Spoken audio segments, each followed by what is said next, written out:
A graça e a paz do Senhor Jesus, amém, irmãos? Não, quantos realmente estão cheios da graça e da paz hoje? Aleluia, eu estou cheio da graça do Senhor, não significa que eu não tenho lutas, eu as tenho, mas no meio da luta eu tenho paz. Quantos podem dizer o mesmo aqui? Aleluia, hoje está funcionando, vocês perceberam? Aleluia. Não é o vento do Espírito, mas refresca também. Obrigado, pastor André Francisco. Então, não é porque não temos luta, nós passamos por lutas, aflições, né? Mas o Senhor é conosco, nós não estamos sozinhos, você não está sozinho. Ele disse: nunca te deixarei, jamais te abandonarei. Nos seus melhores dias, Ele está com você. Nos seus dias mais difíceis. Vou dizer diferente. Nos dias que você pensa que está mal com Deus, eu quero dizer que Ele continua com você. Sim, porque tem gente que acha que está mal com Deus. Não, um tempo atrás conversava com um irmão que eu encontrei, e ele falou, já tinha frequentado a igreja, mas naquele momento ele precisava de voltar, que ele não estava muito bem com Deus. Eu pensei comigo, ele acha que Deus está com raiva dele, mas não está. Nós temos a palavra da reconciliação. Amém?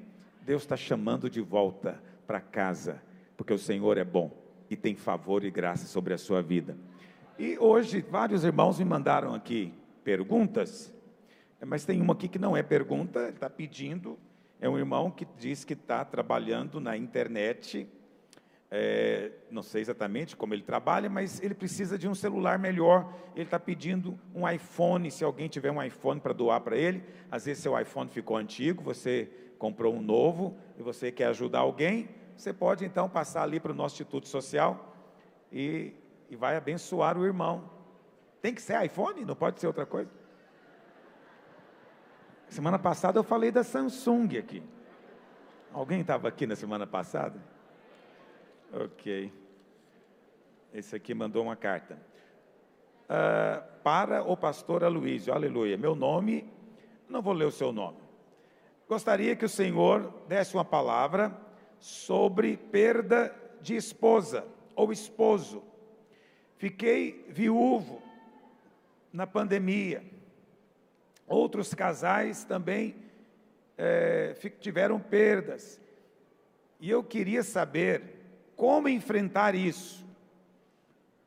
Bom, você tem que enfrentar isso, em primeiro lugar, buscando o consolo do Espírito, porque foi perda, né? Às vezes você viveu com a pessoa décadas, e você perde, é óbvio que você vai sofrer, é mais do que evidente que vai ter dor, muita lágrima. Chore tudo o que você puder chorar diante de Deus, mas creia que o Espírito Santo é o Consolador e habita em você. Mas não seja como os ímpios que não têm esperança, que acreditam que a vida é só essa aqui, que pensam que quando acabou aqui, não tem mais nada. É mentira. Essa vida aqui é muito passageira. A Bíblia fala que é como uma erva que cresce, dá flor e depois murcha e desaparece, muito rápido. A vida é muito curta. Eu cada vez mais percebo isso. Depois que eu fiz 57 anos, eu percebi o tanto que passou rápido. É muito curto. A vida não é só aqui. Há uma eternidade nos aguardando. Portanto, você disse apenas um até breve. Até breve. Porque logo, logo vamos nos encontrar. Quer o Senhor venha, quer nós mesmos partamos para estar com Ele, nós vamos estar juntos eternamente. Pastor, como é que eu posso lidar com isso? E se eu me casar? Todo mundo me julga, joga pedra em mim. Por quê? Por quê? Por que está jogando pedra em você? Você pode casar. Talvez você quer saber quanto tempo, assim, é um tempo justo para esperar. Não cai na conversa nas amigas da sua mulher que partiu. Elas não estão do seu lado. Para elas você nunca mais pode casar, mas elas estão erradas. Você pode se casar sim. Olha para o lado. Não sei se você está aqui agora, ou se você está na internet, olha para o lado, tem muitas irmãs aqui, que também estão olhando para o lado, quem sabe o olhar de vocês não se cruza. Você está rindo? Não ria, porque a solidão é muito ruim. Então, se você ainda quer se casar, aleluia, case-se. Não tem nenhum problema. Pastor, ainda posso ser feliz na graça? O que é isso? O que você pensa a respeito da graça de Deus? Deus é bom.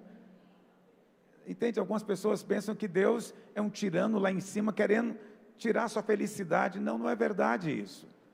Eu sei, você perdeu sua esposa, e você pensa que de fato é o fim, mas não é.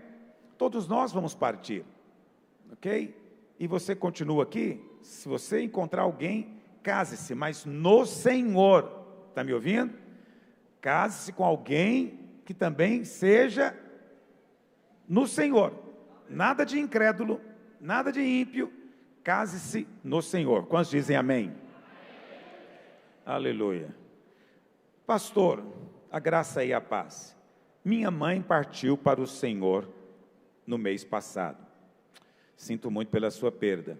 Mais um irmão falando de perda. Éramos somente eu, ela e minha irmã. Agora estamos só nós, eu e minha irmã. Estamos sofrendo muito.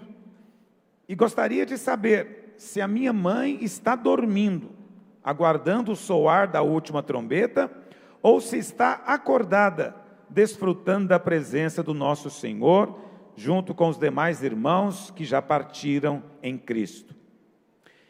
E no céu, vamos nos reconhecer e viver novamente como família? Poderei dar novamente um abraço e dizer que a amo outra vez? Porque não tive essa oportunidade na sua partida. Eu compreendo, ela deve ter morrido de repente. Por isso, nunca deixe para falar que ama amanhã. Fale o tempo todo. Diga o tempo inteiro. Mesmo que você pareça meloso, pareça algo assim, mas todos os dias, diga para sua esposa, para o seu marido, que você o ama. Minha esposa, eu sempre gosto de perguntar para ela, eu já te falei que eu te amo hoje? E frequentemente ela diz, não, hoje você não falou. Então é muito importante estar em dia, estar em dia, não é? Então as minhas filhas, as minhas netas, assim, dizer que ama tem que ser algo normal na sua casa. Você saiu para trabalhar, você despede, vai com Deus, lembra, eu amo você. Diga sempre eu amo. Diga para as pessoas com quem você relaciona proximamente, constantemente. Ok? Mas tem duas perguntas aqui. Vou responder as duas. Eu acho que as duas podem ser respondidas lá em Lucas. Projeta por gentileza. Lucas 16, 19. É uma parábola. Não é uma parábola. É uma história que o Senhor contou. Vamos ler essa história? Ela está perguntando aqui se a mãe está dormindo e está perguntando se depois, lá na glória, nós vamos ter alguma amnésia, ou se vamos lembrar uns dos outros aqui. Essas duas perguntas que o irmão ou irmã aqui fez. Vamos responder na história que o Senhor contou. Alguém diz, pastor, essa história é uma história verdadeira que aconteceu, ou é uma parábola? Uma história fictícia. Então, eu creio, não sou sozinho nisso, que é uma história real. Por quê? Porque em nenhuma parábola Jesus dá nome para os personagens.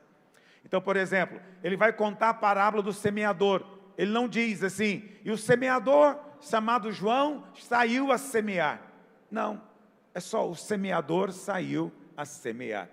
Ok? Ou quando ele diz, o reino dos céus é semelhante a um homem que encontrou uma pérola de grande valor, e o nome dele era José. Não, é só uma história, uma parábola, não tem nome, porque não importa. Agora, nessa história tem nome. Olha o que diz. Havia certo homem rico que se vestia de púrpura e de linho, finíssimo, e que todos os dias se regalava esplendidamente. E havia também certo mendigo chamado o quê? Lázaro. Jesus deu nome. Possivelmente quem estava ouvindo a história conhecia. Eu me lembro dele. Me lembro desse mendigo, Lázaro. Ele era coberto de chagas, feridas, que ficava à porta da casa daquele rico.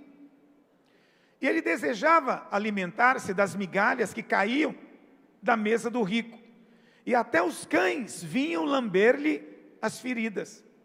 Aconteceu de morrer o mendigo e ser levado pelos anjos para o seio de Abraão. Morreu também o rico e foi sepultado. Observa que o Lázaro morreu e ele foi, volta lá no versículo. O Lázaro morreu e foi levado pelos... Os anjos vêm buscar você. Teve um irmão que estava me contando algo muito emocionante, que ele estava no hospital e o pai dele estava realmente partindo para o Senhor, mas o pai dele estava consciente. E ele foi lá, a família foi para despedir, e o pai dele falou para ele: filho, eu já estou indo embora, os anjos chegaram para me buscar. Lindo isso, né? Porque está na Bíblia, os anjos vêm buscar você. Se o Senhor Jesus voltar nas nuvens, os anjos virão buscar você para encontrar com Ele também. Sabia disso? A Bíblia fala que quando soar a última trombeta, Ele vai mandar os anjos. Você não vai estar aqui nessa época, porque você vai ser arrebatado antes. Mas, por acaso, aqueles que estiverem aqui ainda, os anjos vão vir buscá-lo. Vivo. E você vai ser glorificado. Anjos. Então, quer você morra, quer você esteja aqui, anjos virão buscar você. Não é maravilhoso isso? Mas o rico diz só que morreu e foi sepultado. Não tem anjo na história do rico. Não tem anjo. Vamos continuar. No inferno, então, onde é que o rico estava? Então, hoje alguém me perguntou de manhã, na mentoria, se o inferno já tinha sido inaugurado. Porque dizem que não tem ninguém no inferno. Tem sim, tem o rico, está lá. Está lá. Então, as pessoas que perguntam isso é porque confundem inferno com lago de fogo. Não são a mesma coisa. Inferno é prisão provisória. Lago de fogo é definitivo. Você sabe que o prisioneiro, antes do julgamento, ele fica na prisão provisória? Você sabe disso? Aqui em Goiânia tem aí o presídio, casa de prisão, como é o nome que dão aqui em Goiânia? CPP, casa de prisão provisória. É o inferno. Não estou dizendo que o CPP é o inferno. O inferno é uma casa de prisão provisória. Não é definitiva. Por quê? Porque ainda não houve o julgamento. Ok? Depois do julgamento, quando é que vai acontecer o julgamento? No final do milênio, ok? Essas pessoas que estão no inferno vão ressuscitar. Pastor, eu achei que éramos só nós que iríamos ressuscitar. Não. Você vai ressuscitar, se porventura você morrer. Você vai ressuscitar. Quando? Quando Jesus voltar. Mas aqueles que estão no inferno vão ressuscitar no final do milênio. E aí eles vão ser julgados no tribunal, que a Bíblia chama de o grande trono branco. E aí então, aqueles que não tiverem o nome escrito no livro da vida, serão lançados aonde? Onde estará o dragão, né, o diabo, o falso profeta, o anticristo, vai ser lançado no lago de fogo. Foi preparado para o diabo, não foi preparado para o homem. Vai para lá quem quer seguir o diabo. Quantos estão entendendo o que eu estou dizendo? Muito bem. Então, no inferno, estando em tormentas, levantou os olhos e viu ao longe Abraão e Lázaro no seu seio. Presta atenção, o rico estava dormindo? De repente ele acordou no inferno? Não, ele estava acordado. E parece que nesse momento, até então, o inferno estava bem próximo assim. Dava para ver do outro lado, mas tinha um grande abismo separando. Dava para ver do outro lado Abraão no paraíso e Lázaro junto com ele. Ou seja, o rico estava consciente. Primeiro, consciente que ele estava num lugar e Lázaro estava em outro. Consciente que o lugar que ele estava era de tormento. E o lugar que Lázaro estava não era. Todo mundo consciente. Verso 24. Então, clamando, disse: Pai Abraão, tem misericórdia de mim, e manda Lázaro que molhe em água a ponta do dedo e me refresque a língua, porque estou atormentado nesta chama. O inferno também é chama. Disse, porém, Abraão: filho, lembra-te de que recebeste os teus bens em tua vida, e Lázaro igualmente os males. Agora, porém, aqui ele está consolado, tu em tormentos. E além de tudo, está posto um grande abismo entre nós e vós, de sorte que os que querem passar daqui para vós outros não podem, nem os de lá passar para cá. Mas o rico estava preocupado. Você vê como está tão consciente. O rico estava atormentado, clamou: Abraão, tem misericórdia, manda uma gota d'água. Não, ele está consciente. Continua. Então replicou o rico: pai Abraão, eu te imploro, então manda Lázaro para os meus parentes. Olha que coisa, o cara está no inferno, e ele ficou pensando: puxa vida, meus parentes estão lá ainda e estão vindo para cá também. Eu tinha que dar um jeito de avisar para eles. Você vê que esse cara ama mais os parentes, às vezes, do que nós amamos as pessoas. Não é verdade? Muitos irmãos têm dificuldade de convidar alguém para vir no culto, mas o cara no inferno estava preocupado com os parentes dele. Só que não adianta ele estar preocupado, né? Ele falou: manda ele lá na minha casa paterna, porque eu tenho 5 irmãos, para que pregue para eles, a fim de que eles não venham para o mesmo lugar onde eu estou aqui de tormento. Respondeu Abraão: eles têm Moisés e os profetas, ouçam-nos. Mas ele insistiu: não, pai Abraão, se alguém se levantar dentre os mortos e for ter com eles, vão se arrepender. Abraão, porém, lhe respondeu: se não ouvem a Moisés e aos profetas, tampouco se deixarão persuadir, ainda que alguém ressuscite dentre os mortos. Então você vê, não tem ninguém dormindo. Lázaro não está dormindo no paraíso, e nem tampouco aqueles que estão no inferno. Mas pastor, a Bíblia fala, Paulo diz, daqueles que dormem no Senhor. O Novo Testamento fala que aqueles que partiram, descansaram e dormem no Senhor. Então, por que diz que está dormindo? Não diz que está dormindo. Paulo usa a expressão dormir como uma ilustração. Por quê? Porque nós realmente não morremos. Não existe mais morte para você. Está me ouvindo? Você passou da morte para a vida. Você não entra em juízo. O que acontece com você é que momentaneamente você vai ficar sem esse corpo. Momentaneamente esse corpo vai se desfazer. Mas esse corpo é só a casa que você mora. Esse corpo não é você. Ninguém diz aleluia, porque você gosta do seu, aleluia. Eu também gosto do meu, mas estou ansiando por um novo. Ninguém diz amém também. Acho que quando você olha no espelho, você fala: Deus, deixa eu morar nessa casa a eternidade, porque eu sou lindo demais. Não faça isso. Deus tem algo melhor para você. Cabelo, ruga, né?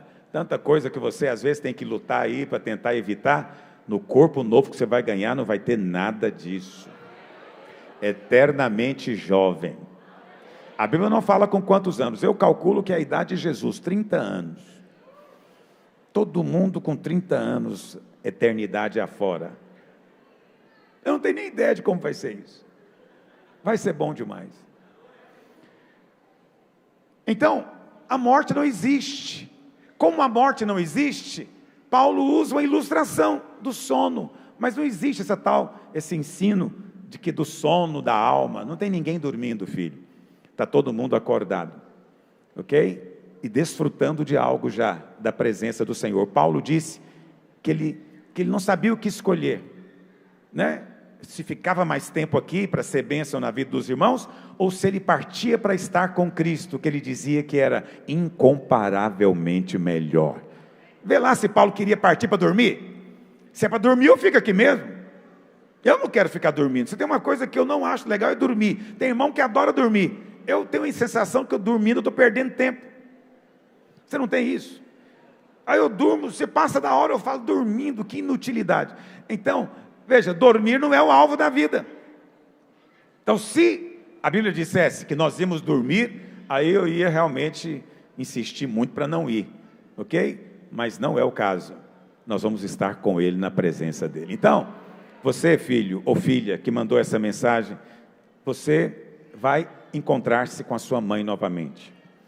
E vocês não vão ter amnésia, vocês vão se reconhecer.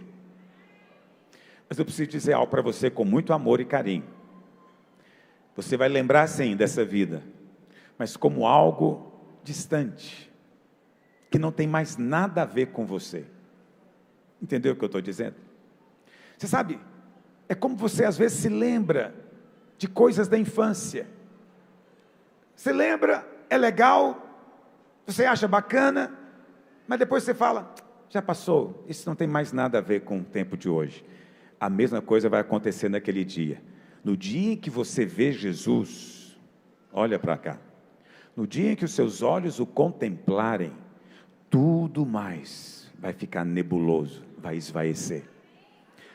Você vai lembrar das coisas nessa vida, e acredite em mim, as suas experiências, aquelas que você tem com Deus hoje, vão ser motivos de cânticos naquele dia. Mas, tudo mais vai se esvaecer quando nós o contemplarmos. Seremos totalmente atraídos por Ele.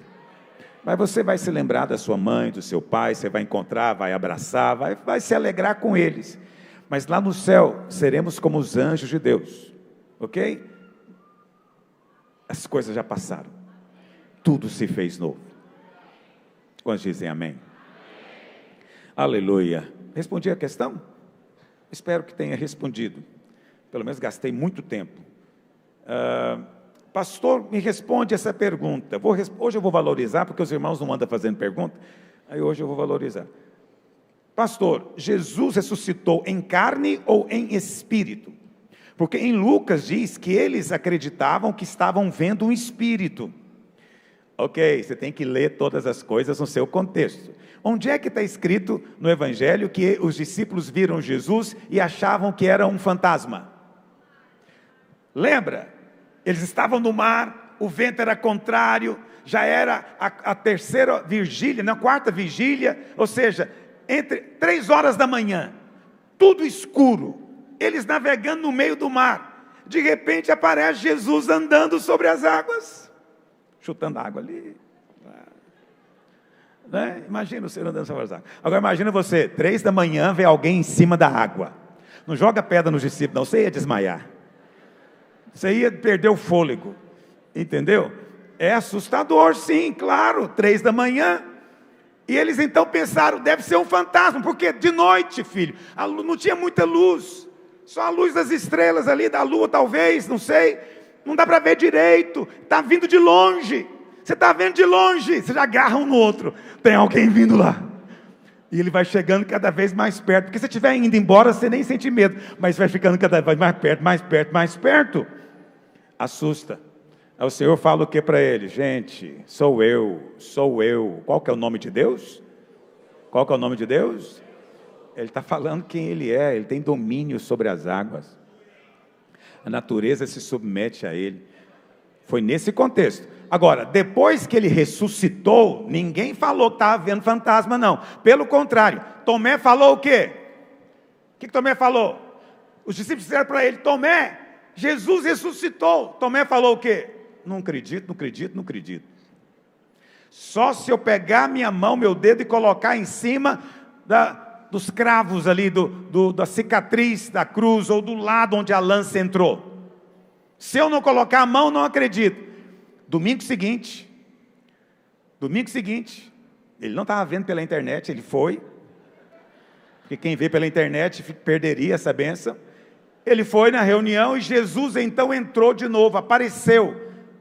Veja, ele tem um corpo glorificado, mas ao mesmo tempo é físico. E ele já vai direto para Tomé e fala o que para ele? Põe aqui sua mão, Tomé. Me dá sua mão aqui, encosta aqui. É do lado de cá, né? Do lado de cá. Encosta aqui. Não seja incrédulo, mas crente, Tomé. E Tomé então fala o que? Meu Deus, meu Senhor. Né? E Jesus falou, agora porque você está vendo, você crê? Bem-aventurados são aqueles que não viram e creram. Ele estava falando de quem? De mim e de você. Eu não vi, mas eu creio.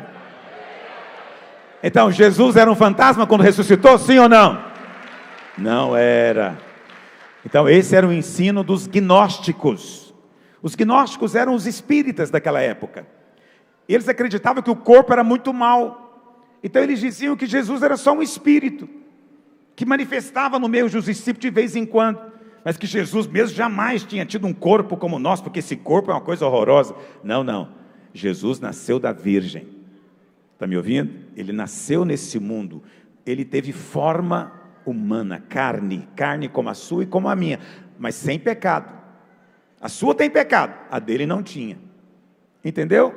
E por isso que João começa a epístola dele falando o quê? O que os nossos olhos viram e o que as nossas mãos tocaram e apalparam a respeito do verbo de Deus. E João fala o quê? Qualquer um que não confessa que Jesus veio em carne é o quê? É do anticristo. Ele é do anticristo. Qualquer um que fala isso. Então, muito cuidado com quem falou para você que ele era um fantasma, porque essa pessoa não é de Deus. Ok? Vamos então compartilhar a palavra do Senhor hoje. É que está programada, porque eu já estou compartilhando, já tenho um bom tempo com você aqui. Aleluia. Aleluia. Oh, Espírito de Deus. Hoje eu vou falar algo para você muito sério. Por isso preciso que você preste atenção. Eu já falei do que eu vou falar aqui, vou falar de novo. E todas as vezes que eu falo, manifesta. Pessoas se levantam contra, não é? Os detratores imediatamente se levantam para falar contra nós e contra mim. Mas eu sinto no meu espírito de falar com você de novo a respeito disso. Pastor, sobre o que você está dizendo? Essa semana, eu estava lendo uma reportagem de americanos evangélicos, não é no Brasil, mas eu acho que no Brasil é a mesma coisa. Americanos evangélicos que estavam fazendo protesto, reivindicações, porque queriam que os 10 mandamentos fossem colocados em todas as escolas públicas do país. Hoje, nos Estados Unidos, não pode ter nada religioso nas escolas públicas. E no Brasil já está quase nisso, né? Caminha nessa direção. Mas eles estavam querendo trazer de volta, e o que eles diziam é o seguinte: nós precisamos de trazer de volta as raízes cristãs da nossa nação. E lendo isso, eu fiquei tão intrigado. Por quê? Primeiro, porque os 10 mandamentos são o centro da lei de Moisés, do Velho Testamento. E o cristianismo não tem nada a ver com a lei, está me ouvindo? Não tem esse negócio de as raízes cristãs estão nos 10 mandamentos. Não estão. Você foi liberto da lei, você não está mais debaixo da lei. E o cristianismo nunca foi edificado em cima da lei. Pelo contrário, o Senhor Jesus veio para cumprir a lei e estabelecer uma nova. Ele veio para cumprir uma antiga aliança e estabelecer uma nova aliança. Então a nova aliança não é feita em cima da velha. A velha não é alicerce da nova. Você não está mais debaixo da lei. Mesmo que você não entenda todas as implicações disso, acredite no que eu estou te dizendo como mensageiro de Deus na sua vida. É para o seu bem, eu digo isso na presença de Deus. Para o seu bem que eu digo para você hoje. Não volte a viver debaixo de regulamentos do tipo não toque, não olhe, não pegue, não prove. Está me ouvindo? Você foi liberto disso. Você foi trazido para a liberdade dos filhos de Deus. Agora, olha para cá. Por que esses irmãos querem trazer ou colocar os 10 mandamentos? Bom, primeiro porque é conversa fiada, não creem nos 10 mandamentos coisa nenhuma, eles inventaram os 10 mandamentos agora. Primeiro por quê? Porque a não ser os sabatistas, ninguém cumpre o 4º mandamento, que é guardar o sábado. Ninguém. Você conhece alguém que cumpre esse mandamento? Ninguém cumpre. E nem se cumpre, às vezes nem é como os judeus, que começam o dia na sexta, 6 horas da tarde. Então eles tiraram um, então são 9. Acrescentaram o dízimo, né? Então vamos colocar 10 de novo. Mas aí já não é mais mandamento da lei de Moisés, já é outra lei, é a lei dos crentes. Mas é lei do mesmo jeito. Quantos estão entendendo o que eu estou dizendo? Eles amam tanto a lei e os mandamentos. Eu vou fazer um teste com você aqui hoje, não precisa ficar envergonhado. Quantos aqui aceitam o desafio de me falar os 10 mandamentos na sequência? Alguém aceita o desafio? Nem se eu te contar o prêmio que eu vou te dar? Você não vai conseguir. Se isso fosse fundamento da sua fé, você acha que você não sabia isso? Meu amigo, todo domingo eu estava aqui alugando o seu ouvido, repetindo um por um para você. E no entanto, não é só você não, crente nenhum sabe quais são os 10 mandamentos. Ele sabe mais ou menos, assim no ar. Na sequência então, ele nem sabe qual é o primeiro e o segundo. Porque tem divergência entre interpretação judaica e católica. Eu não interpreto, eu não estou debaixo da lei. Eu fui trazido para a liberdade dos filhos de Deus. Agora, sabe qual que é o maior problema desse conceito? É que a lei... Por que esses irmãos querem trazer a lei de volta? Porque eles querem diminuir o pecado. Eles querem que as pessoas pequem menos. Está tendo pecado demais. Se os estudantes aprenderem os mandamentos da lei enquanto eles são jovens, então nós vamos ter uma sociedade com menos delinquência, menos crime, menos problemas morais. Agora, a Bíblia fala que isso é verdade, irmãos? A Bíblia fala que é o contrário, é o contrário.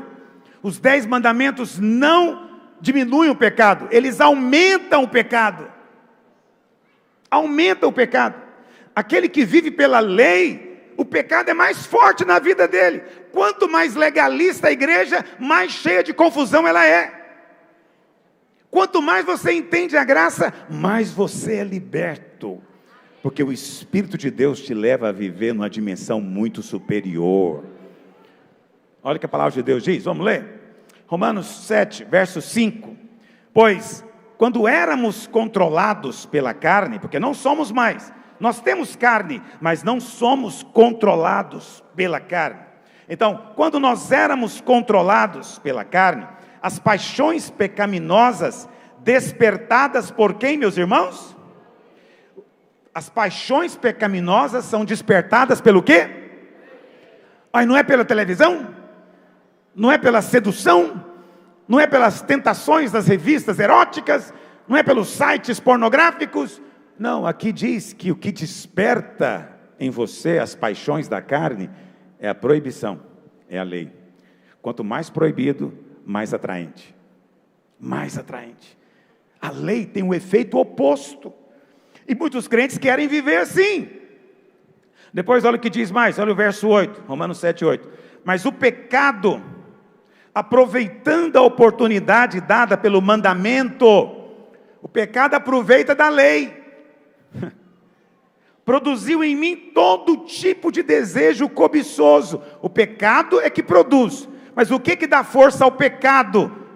É o mandamento, a lei. Agora, olha a afirmação que Paulo faz no final. Porque sem lei está morto o pecado. Sabe por que você não consegue vencer o pecado? Porque ainda não foi liberto da lei. Sabe por que as paixões ainda escravizam? Principalmente você que está me ouvindo, que ainda é escravizado por paixões sexuais, eróticas, impuras, e você fica atrás de uma fórmula. Eu vou dizer para você, filho, as paixões, esses desejos impuros, eles são aflorados em você, porque você ainda vive na lei, vive tenta se relacionar com Deus com base no mandamento. Ah, se o dia que eu cumprir esse mandamento, eu vou estar mais perto de Deus. Já ouviu isso? Entende? Um dia eu estava aconselhando um jovem, ele me disse isso: pastor, eu sei que você está mais perto de Deus, porque você já não tem mais esse pecado. Pastor, o dia que eu for liberto desse pecado sexual, como eu vou estar mais perto de Deus. Eu confesso, enchi meus olhos de lágrimas, de dó dele e de mim também. Eu falei, eu prego todo domingo para você, que você é aproximado pelo sangue, que você é perdoado por causa da obra de Cristo, e você está sonhando o dia que você vai conseguir cumprir o mandamento para ficar perto de Deus. Por favor, me ajuda, eu disse para ele. Me motiva a continuar pregando. Não me passa a sensação que não está adiantando nada o que eu estou fazendo. Você não vai ficar mais perto de Deus naquele dia que você cumpre todos os 10 mandamentos. Não, você foi perdoado, lavado e foi declarado justo hoje. Hoje você é aceito, mas eu acabei de pecar, você é aceito, mas eu ainda tenho esse problema, você é aceito. Você não vai ser aceito lá na frente, você é aceito agora. O evangelho é o contrário, está me ouvindo? Primeiro você é, para depois fazer. Você não faz para ser, você faz porque já é. Mas o legalista vai te ensinar todo domingo que você tem que fazer. Faça isso, não faça aquilo. Você está fazendo isso? Vou te dar 10 passos hoje que você tem que fazer. Muito desconfie de todo esse tipo de ensino. Não estou dizendo que eles são mal intencionados, mas são todos da lei. Entende? O evangelho não ensina o que você tem que fazer. O evangelho ensina o que Cristo fez. Se a sua fé não é baseada no que já está feito, consumado, ela está baseada no que você mesmo vai fazer, você está debaixo da lei ainda. Pastor, você está querendo dizer que a lei é ruim? Sim, porque vão me acusar disso essa semana, já estou em paz. Eu já preparo meu celular. Você está querendo dizer que você é contra a lei? Você está pregando contra a lei? Não, a lei é boa. Paulo diz lá, nesse mesmo capítulo 7, olha o verso 12, o que Paulo diz? Ele fala assim, olha, a lei é santa, e o mandamento é santo, justo e o que mais? Ué, pastor, mas se é bom, por que você está falando tudo isso? É porque você não é, filho. Você não consegue. Esse é o problema da lei. Ela é muito boa, mas não foi feita para você. Você não tem o perfil para ela. Pelo contrário, a lei, quando ela encontra você, ela desperta coisa ruim em você. Ela tem um efeito contrário. Entendeu o que eu estou dizendo? A lei é boa. E nós devemos usar a lei para a razão pela qual ela foi dada. Para que a lei foi dada? Para mostrar o pecado. A lei não foi dada para o homem chegar a Deus. Porque pela lei ninguém chega a Deus. Está me ouvindo? A lei foi dada, na verdade, eu sei que parece uma loucura o que eu vou te dizer, a lei foi dada para ser quebrada. E depois que o homem a quebrasse assim, muitas e muitas vezes, ele pudesse clamar em desespero, dizendo, Deus, eu não consigo, me ajuda. Me ajuda. Essa tem que ser uma... Todo crente tem que ter essa experiência. Se você não teve ainda, você precisa de ter. Qual que é a experiência? De descobrir que você não consegue. Lá no capítulo 5, olha, Romanos 5, verso 20, é um versículo que eu menciono aqui frequentemente, diz assim, sobreveio a lei, ou a lei veio, para quê? Para que avultasse a... Eu sei que está um português muito rebuscado aqui, vou traduzir para você em português que o goiano entende. A lei veio para mostrar o seu pecado. Mas, onde abundou o pecado, o que aconteceu? Mas a lei não é assim. Se você está na lei, quanto mais pecado, mais dura é a pena. Porque lei não elogia, lei só condena. Lei? Algum policial algum dia te parou para te elogiar no trânsito? Muito bem, Rafael, você ganhou o prêmio hoje por dirigir com prudência, respeitando todas as leis. Aí o Rafael falou, obrigado. Então passa o departamento de polícia, depois você vai ganhar um certificado. E esse certificado vai te dar desconto nas lojas americanas. Isso nunca aconteceu, nem vai acontecer. Policial não te elogia, porque policial não olha as suas virtudes. Ele nem quer saber se tanto bom que você é. Ele fica de olho em quê? Nas falhas. Esse é o bom policial. Policial está de olho se alguém está quebrando o quê? Quebrando o quê? Então quando o policial te para, já fica pensando o quê? Eu errei. Eu quero dizer que a lei de Moisés te para todo o tempo, dizendo, você errou, você errou. Homem nenhum jamais cumpriu a lei, só Cristo. Hoje eu vou ousar dizer algo que você não vai ler em livro nenhum, mas Deus falou comigo. A lei foi dada para mostrar o seu pecado, mas a lei foi dada para que o homem soubesse quem era o Messias. A lei foi dada como um sinal: olha, o dia que aparecer um que cumprir tudo, ajoelhe diante dele, porque esse é o Messias. A lei foi dada para isso. E Cristo veio, durante 33 anos andou aqui na terra. Ele não conheceu pecado, nele não havia pecado, ele jamais pecou. Então aqueles que chegavam diante dele e ajoelhavam dizendo: eu sei quem tu és o Cristo, tu és o Filho de Deus, o Filho de Davi, o Messias. Qual que é a prova que eles tinham? Muito mais do que fazer milagres é um sinal.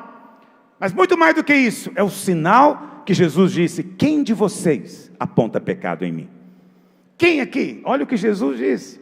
Ele falou para os acusadores de plantão: quem de vocês me acusa de pecado? Para poderem julgar Jesus, tiveram que inventar, ou então distorcer. Esse aí falou que reconstrói o templo em 3 dias. Tiveram que distorcer para condenar Jesus, mas não puderam acusá-lo de nada. Sabe por quê? Nunca pecou. Esse é o sinal de que ele é de fato o Messias. Quantos dizem amém? Mas como eu te disse, a vontade de Deus é que você se frustre. Qual que é o problema? Se você for olhar o título que eu dei para a mensagem de hoje, talvez você ache estranho, mas o título é: frustração ou hipocrisia? Porque são só essas duas possibilidades. A lei foi dada para mostrar o pecado, a incapacidade do homem de cumprir os requisitos de Deus. Então, quando você tenta cumprir a lei, só tem 2 possibilidades: ou você se frustra, ou você finge que está cumprindo, faz de conta que está cumprindo, e se torna um hipócrita. Todo mundo que manda colocar 10 mandamentos na porta da escola é um hipócrita, porque ele não vive aquilo e está colocando nas costas dos outros, porque ninguém nunca viveu, só Cristo, e ele não coloca. Cristo não veio para te dar os 10 mandamentos, ele veio para cumpri-lo. Quantos estão entendendo o que eu estou dizendo? Hipócritas gostam de mostrar o mandamento. Por quê? Porque se acham praticantes, acham que estão cumprindo, mas é mentira. Aqui no Brasil, os mandamentos nem são esses 10. Quais são os mandamentos que um crente acha que tem que cumprir para ele ser um bom crente? Não são muitos. E no culto domingo, mas pela internet serve. Ser dizimista, esse mandamento é importante. O que mais? Não trair a mulher, não usar droga, não beber, não fumar. O que mais? É um bando de hipócritas. Entende? Esses não são os mandamentos. Nós criamos outros, que nós achamos que conseguimos cumprir. E aí quando nós cumprimos, dizemos: não, eu sou um crente exemplar. Só porque não tem bafo de nicotina, você acha que pode julgar todos os fumantes do planeta. Porque você acredita que está cumprindo a lei. Cumprindo a lei, você pode entrar no céu, você não precisa de Cristo. Porque quem cumpre a lei não precisa de Cristo. Cristo só veio porque ninguém foi capaz de cumprir. Ele cumpriu. O céu não podia se fechar para Cristo. Se ele quisesse subir para o céu, poderia. E ele mesmo disse que ninguém subiu ao céu, senão aquele que de lá. Então ele foi lá muitas vezes, acredite em mim. Porque ele não tinha pecado. Você entende? Quem não tem pecado entra e sai do céu a hora que quer. A hora que quer. Ele não tinha. Mas era o único. Todos nós. Oh Deus, a graça tem que produzir em nós essa humildade. Não tem nada a ver com a sua própria obediência. Sua obediência é imperfeita, precária, limitada. Está me ouvindo? Em nós mesmos, na nossa carne, não tem justiça nenhuma, não tem bem nenhum, diz Paulo. O que importa é Cristo em nós. Se pelo menos esses caras estivessem querendo colocar na escola o direito de poder colocar uma placa dizendo: há perdão disponível para você, há consolo para você que está chorando, há esperança para você que está morrendo. Se pelo menos colocasse uma placa dessa, eu não falaria nada. Pelo menos há uma chance dele falar a respeito do Evangelho. Mas os caras querem colocar os 10 mandamentos. Eles querem eleger um presidente para poder dizer que tem os 10 mandamentos. Esse pessoal está desviado do Evangelho, filho. Eles não sabem o que é o Evangelho. Você precisa ter clareza dele. E você precisa ter disposição de ser perseguido junto comigo por causa dele. Quando falarem mal de mim, você fala, me põe no meio, porque eu também sou desse time, eu creio desse jeito. Eu creio é na obra de Cristo, não na minha própria obra. Quantos estão comigo nisso? Não, cuidado, você está erguendo a mão, presta atenção.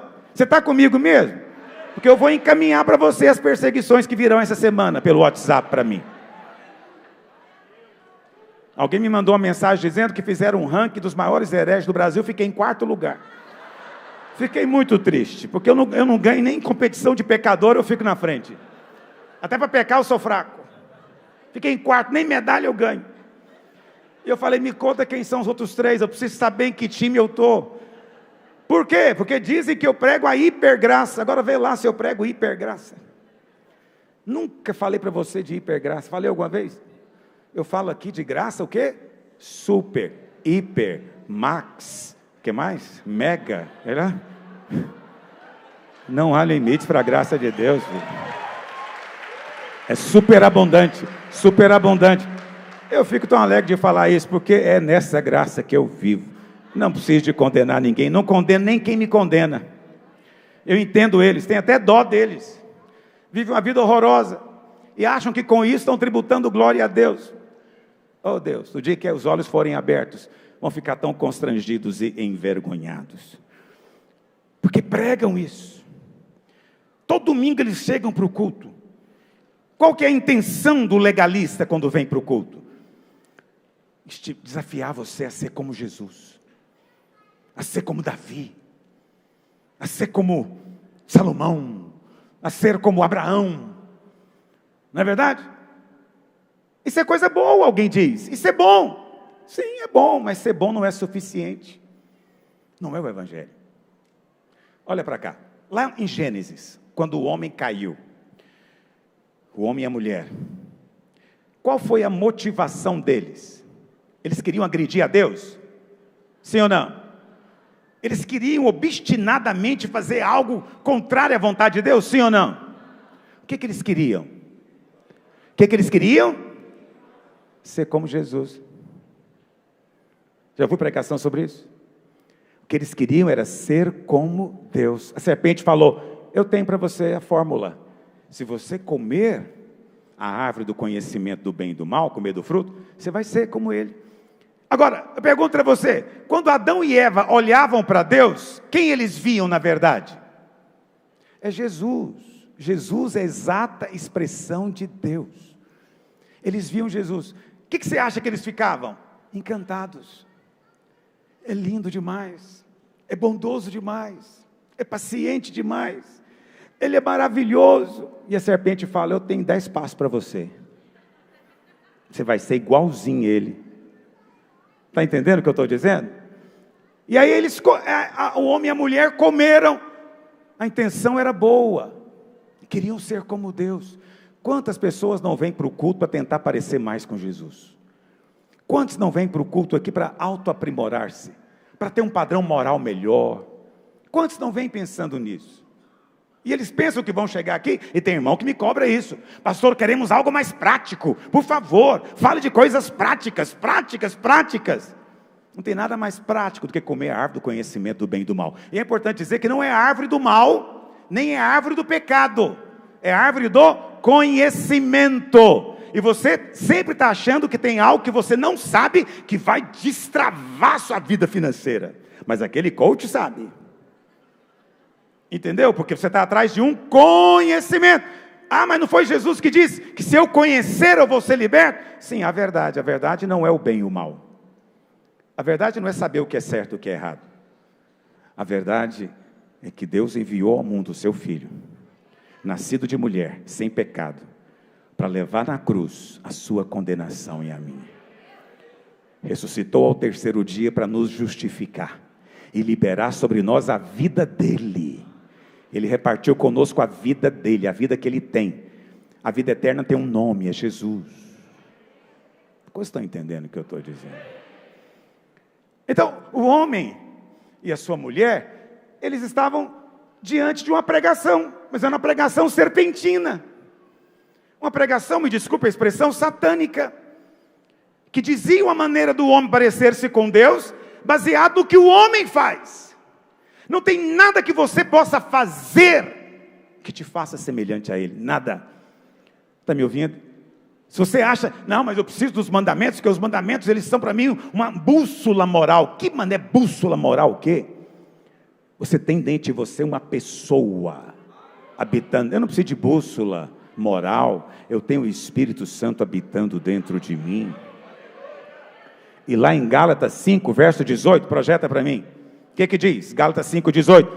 Mas se sois guiados pelo Espírito, o que acontece? O que acontece? Não estáis debaixo da... Quantos aqui são guiados pelo Espírito? Mas nós queremos o tempo inteiro, né? Eu fico olhando na internet, até os nossos pastores, eu fico olhando, eles ficam respondendo o tempo inteiro o que pode, o que não pode, o que é certo, o que é errado, o tempo inteiro.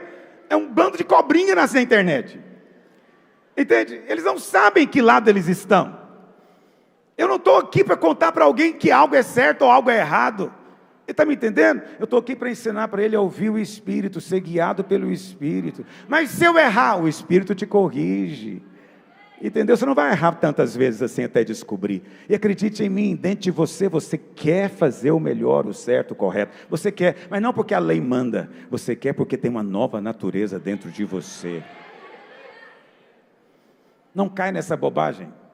Por quê? Porque nós não andamos. Quando você fica com esse negócio de só me conta se é certo, me fala se é errado, eu devo ou não devo. Quando você cai nessa ladainha, além de você estar caindo na conversa da serpente, você está estimulando pessoas a serem condenadoras.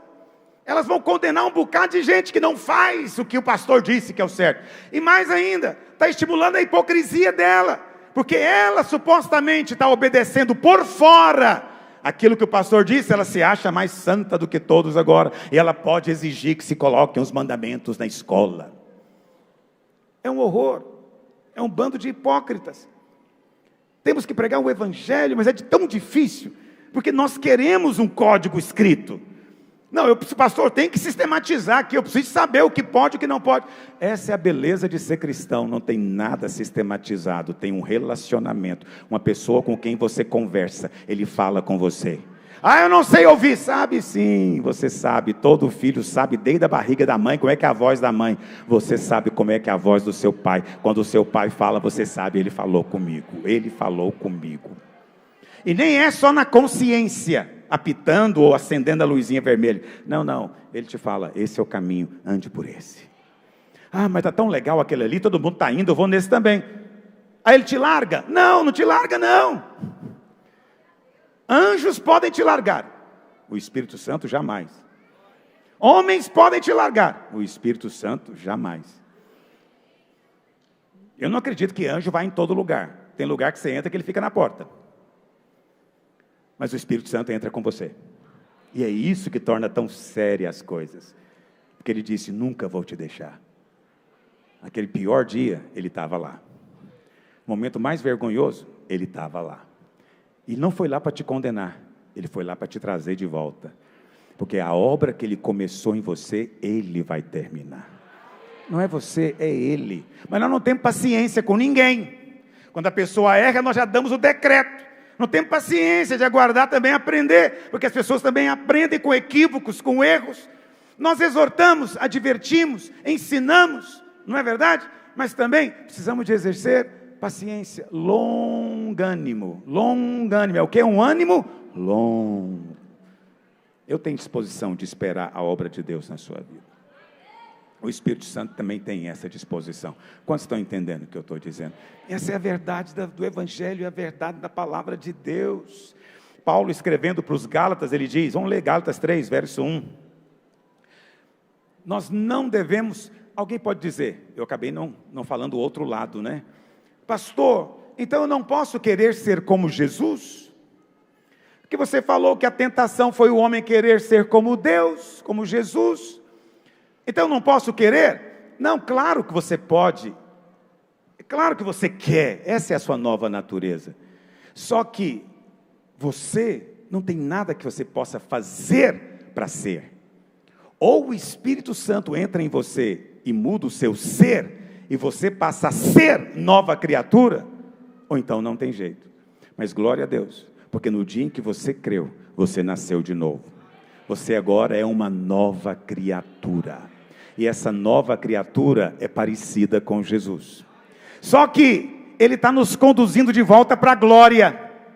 Está me entendendo? Hebreus capítulo 2 diz que Ele está nos conduzindo de volta para a glória. A glória está sendo restaurada visivelmente em nós. E aí como é que Ele faz isso? Romanos 12, Ele diz o quê?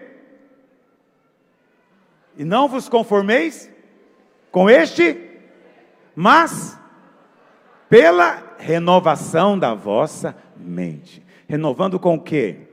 Com a palavra. Quando você vem aqui ouvir a palavra, sua mente é renovada. Não é fruto de um exercício seu. É o Espírito agindo em você, através da loucura da pregação. Por que a pregação é uma loucura? Porque é só um homem em cima de um palco com o microfone na mão. Só isso, nada mais.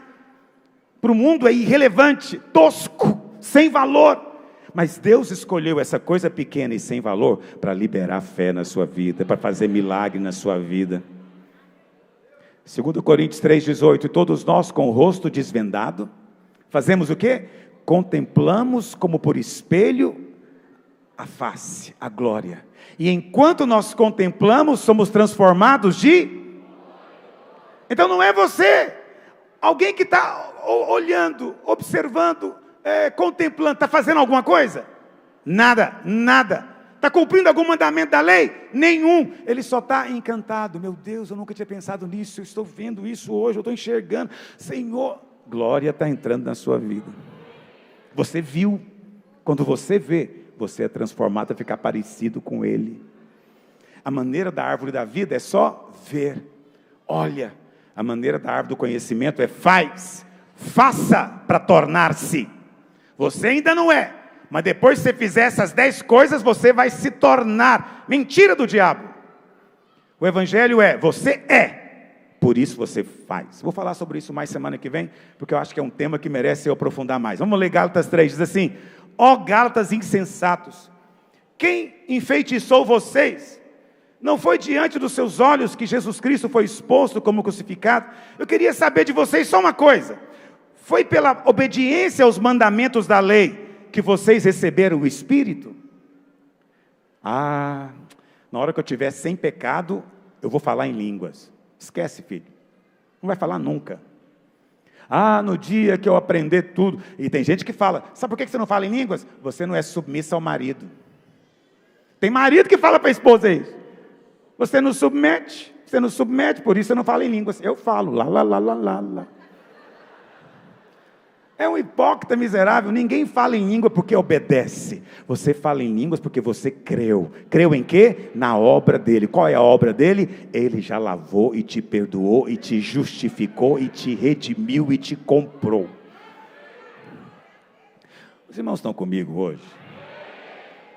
Porque eu me sinto tão cheio do Espírito, todo domingo aqui diante de você. Entende? O Espírito está movendo na sua vida. Aleluia. Mas ele continua.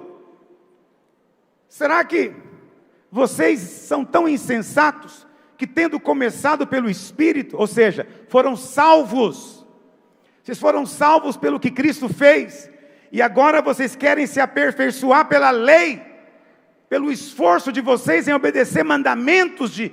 Oh Deus, é o que Paulo está dizendo. A lei nos conduz a Cristo, por meio do dia em que nós clamamos, miserável homem que sou. Mas aqueles que não chegam nessa experiência, infelizmente, caem na hipocrisia.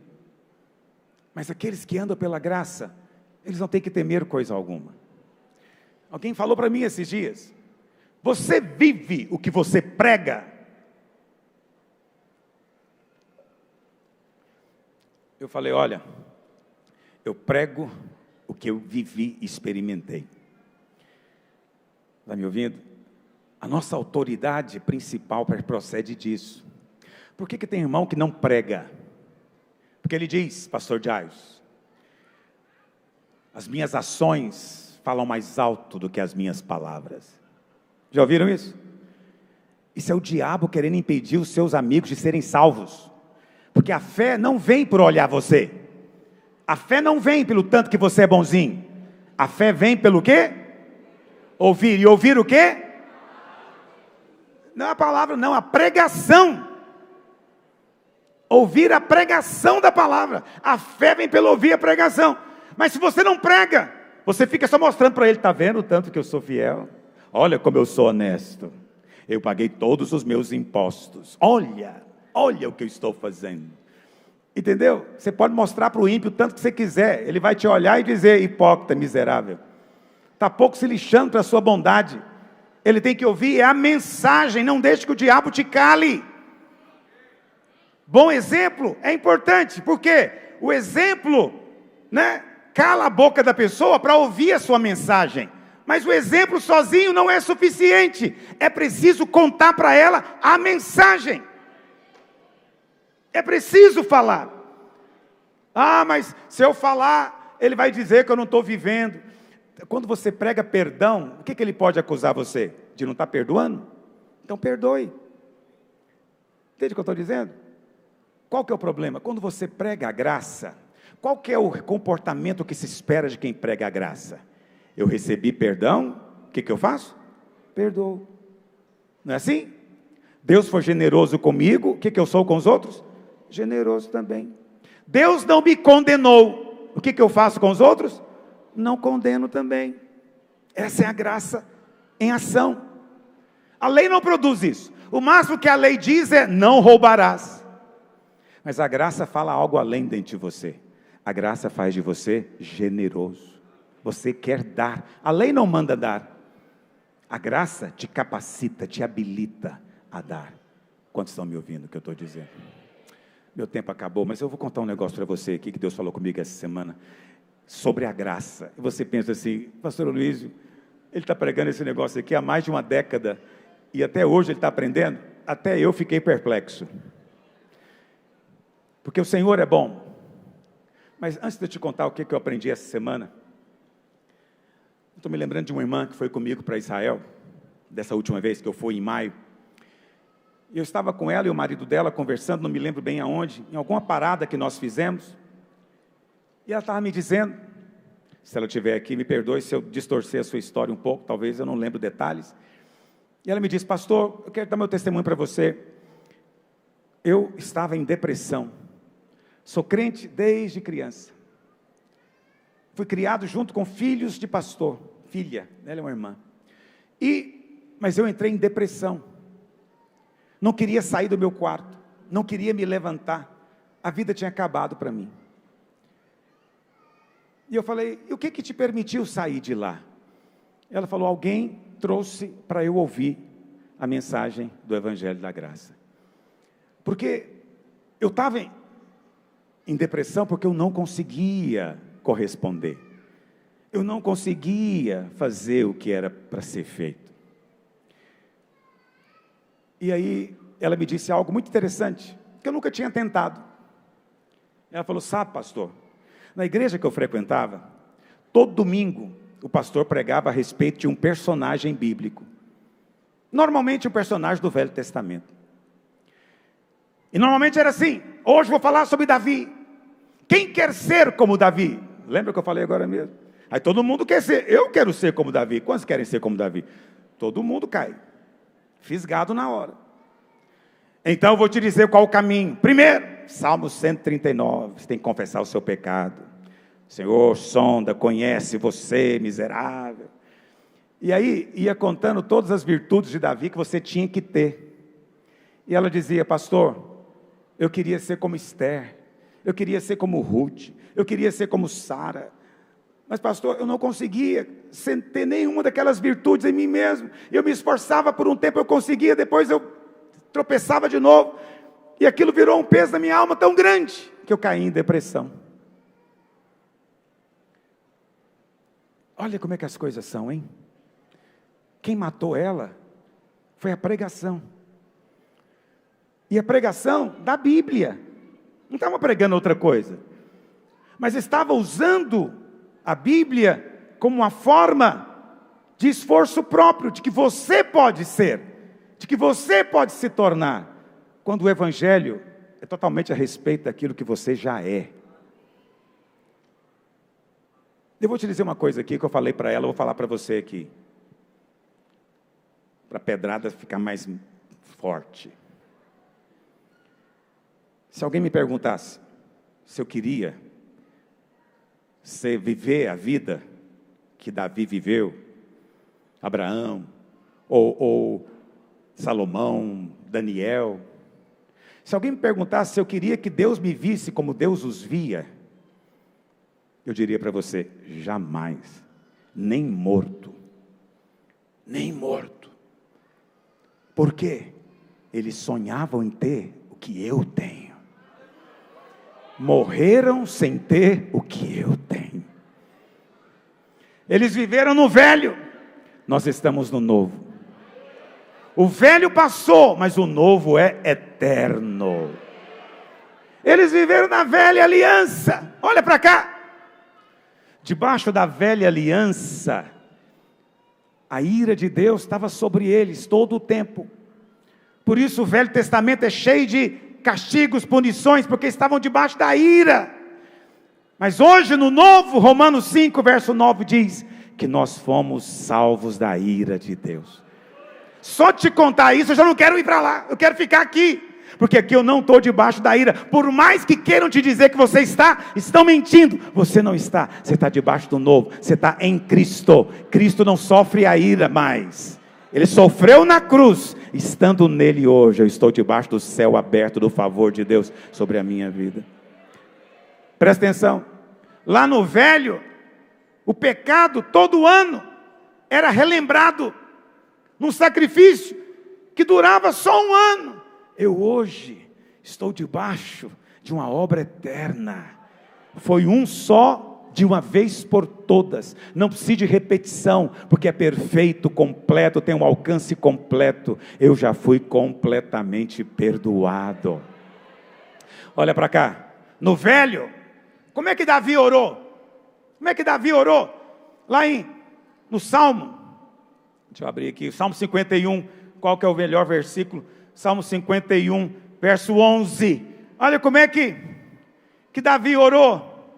Não me repulses da tua presença, nem me retires o teu Santo Espírito. Olha a oração de Davi no dia que ele pecou.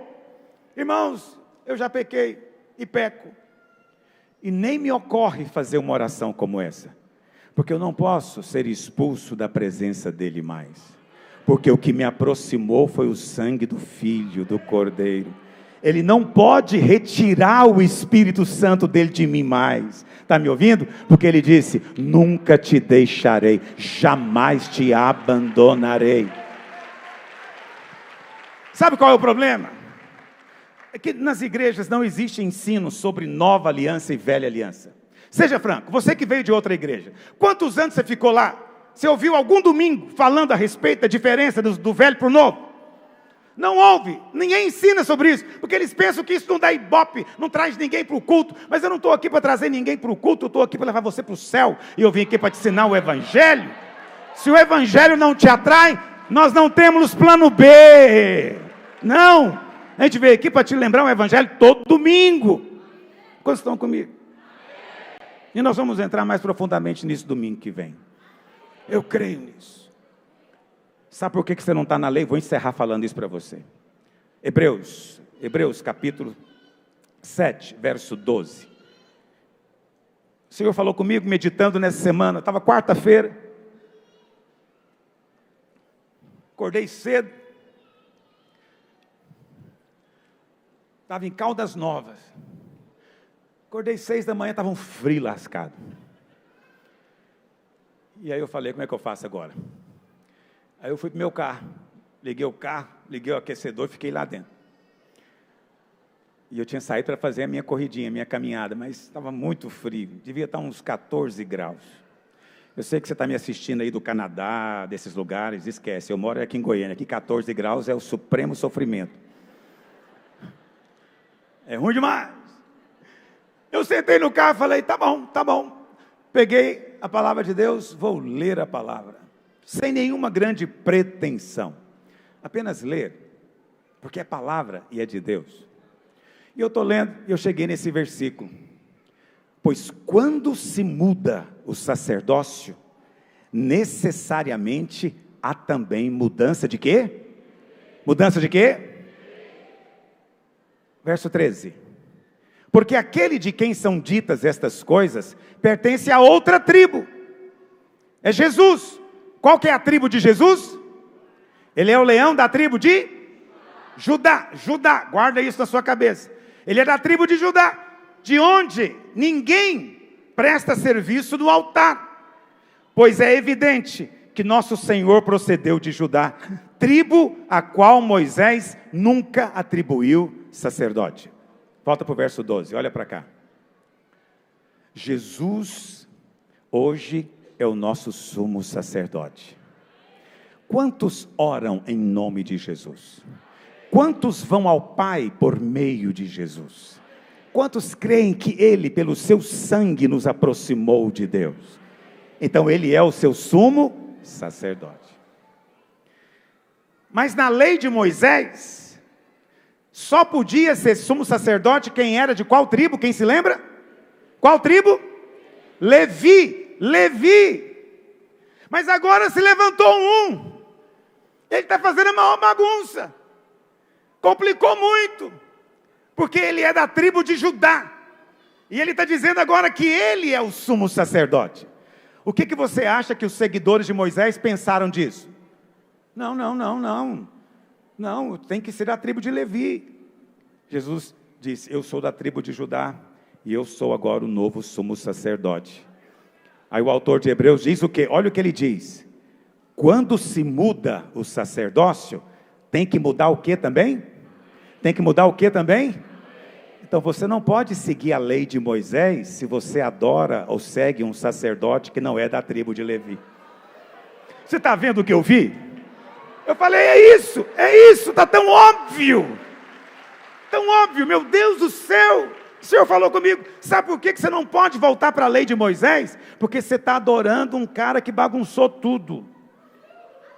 Então, já que ele é o sumo sacerdote, Deus falou, então vou ter que aposentar essa lei, porque essa lei diz que tem que ser da tribo de Levi, e eu só posso aceitar ele, e ele é de Judá. Então, vou estabelecer outra aliança a partir dele. Como tem um novo sacerdote, Deus agora estabeleceu também uma outra aliança. Você não pode seguir o sumo sacerdote Jesus e ao mesmo tempo querer seguir Moisés, porque Moisés fala, não pode, você não pode seguir aquele sumo sacerdote, ele é da tribo de Judá, está errado, está contra a lei. Você percebe? Cada vez que você ora, você contraria a lei, você está bagunçando com a lei.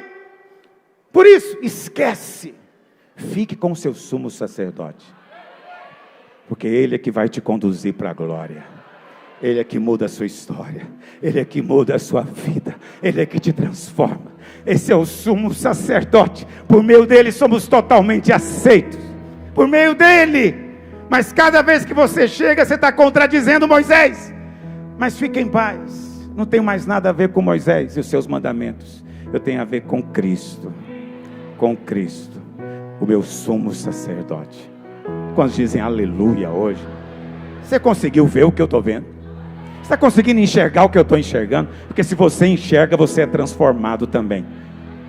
Hoje uma cadeia, uma prisão que talvez te prendia, foi quebrado, liberado, mais alívio, mais descanso no seu coração. Fique em pé onde você está, feche os seus olhos onde você está. Aleluia, Espírito Santo de Deus, obrigado porque o Senhor nos instrui. Nós fomos trazidos para a liberdade dos filhos de Deus. Dá-nos, ó Deus, a tua graça, revelação, entendimento, luz da parte do Senhor. Ora ao Senhor, feche os seus olhos por um instante, dê graça. Se você viu algo hoje, o seu coração está aquecido, dê graças a Ele, Ele vai falar ainda mais com você.